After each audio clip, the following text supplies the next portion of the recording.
আয়নার মতো স্বচ্ছ পানির চৌবাচ্চা কিংবা আধুনিক খামারে কিলবিল করছে হাজার হাজার ব্যাঙ।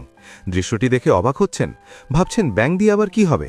তবে শুনলে চমকে যাবেন, একসময় জঙ্গল বা ড্রেন থেকে যে ব্যাঙ ধরা হতো, সেই ব্যাঙই এখন উন্নত বিশ্বের বাজারে আয়ের এক বিশাল উৎস। বর্তমান বিশ্বে ব্যাঙের মাংসের চাহিদা এতটাই বেড়েছে যে অনেক দেশে এর দাম খাসির মাংসকেও ছাড়িয়ে গেছে। ইউরোপ এবং আমেরিকার বাজারে ব্যাঙের মাংসের কদর দিন দিন বাড়ছে। বিশেষ করে ব্যাঙের পায়ের মাংস সেখানে অভিজাত খাবার হিসাবে পরিচিত।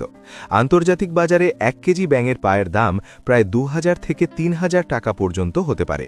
যে প্রাণীটিকে আমরা অবহেলা করি, সেই প্রাণীটি এখন বিশ্ববাজারে কোটি কোটি ডলারের বাণিজ্যের হাতিয়ার।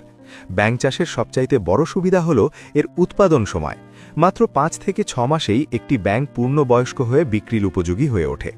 বর্তমানে চীন বা থাইল্যান্ডের মতো দেশগুলোতে উন্নত প্রযুক্তিতে এই চাষ করা হচ্ছে। এদের আলাদা করে খুব দামি কোনো খাবার দিতে হয় না। মাছের ভাসমান ফিড খেয়েই এরা দিব্যি বড় হয়। অন্যান্য গবাদি পশু বা পাখির তুলনায় ব্যাঙের রোগবালাই হওয়ার আশঙ্কা অনেক কম, তাই এখানে বিনিয়োগের ঝুঁকিও তুলনামূলকভাবে কম থাকে। অল্প জায়গায় কিংবা বাড়ির পেছনের পরিত্যক্ত জলাশয়ে ছোট ছোট কৃত্রিম ট্যাঙ্ক তৈরি করেই এই চাষ করা সম্ভব। হিসাব করলে দেখা যায় 1000 ব্যাঙ নিয়ে ছোট একটি খামার শুরু করতে খরচ হতে পারে প্রায় 50 থেকে 60,000 টাকা, যেখানে মাত্র 5-6 মাস পর সঠিক বাজার ধরতে পারলে বিনিয়োগের কয়েক গুণ বেশি লাভ করা সম্ভব। অর্থাৎ খুব অল্প পুঁজিতেই একটি টেকসই আয়ের উৎস তৈরি করা যায়। তবে এই ব্যবসার মূল ভিত্তি হল সঠিক পরিকল্পনা এবং বিদেশের বাজারের সাথে যোগাযোগ।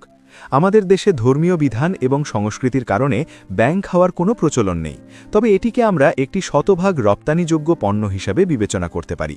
বিশ্ববাজারে ব্যাঙের পা সরবরাহ করে বাংলাদেশ প্রচুর বৈদেশিক মুদ্রা বা ডলার আয় করতে পারে।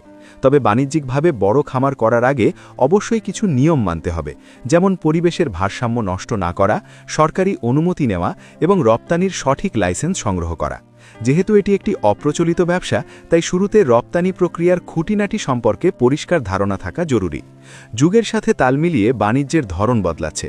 প্রথাগত ধান পাটের চাষের পাশাপাশি এমন অপ্রচলিত পণ্যের দিকে নজর দিলে দেশের অর্থনীতিতে নতুন গতি আসতে পারে।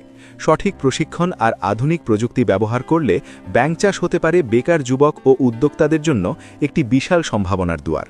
বিশ্বের বড় বড় রেস্তোরাঁর ডাইনিং টেবিলে যদি আমাদের দেশের উৎপাদিত পণ্য জায়গা করে নিতে পারে, তবে দেশের মুখ যেমন উজ্জ্বল হবে, তেমনি সমৃদ্ধ হবে আমাদের জাতীয় কোষাগার। হয়তো অনেকের কাছেই বিষয়টি নতুন কিংবা কিছুটা অদ্ভুত মনে হতে পারে, কিন্তু মনে রাখবেন, আজকের পরিবর্তনশীল পৃথিবীতে প্রথাগত ব্যবসার বাইরে বেরিয়ে যারা নতুন কিছু করার সাহস দেখান, সার্থকতা সাধারণত তাদেরই ধরা দেয়। আমরা যে প্রাণীটিকা সচরাচর অবহেলার চোখে দেখি, সেই ব্যাঙই যে বিশ্ব অর্থনীতিতে কোটি কোটি ডলারের যোগান দিতে পারে, সেটা আজ প্রমাণিত। বিশেষ করে আমাদের দেশের শিক্ষিত বেকার যুবকদের জন্য এটি একটি বড় সুযোগ হতে পারে। অন্যের অধীনে কাজ না করে নিজের মেধা আর শ্রমকে কাজে লাগিয়ে এমন একটি অপ্রচলিত কিন্তু উচ্চ মূল্যের পণ্যের খামার করে আমরাও পারি জাতীয় অর্থনীতিতে অবদান রাখতে।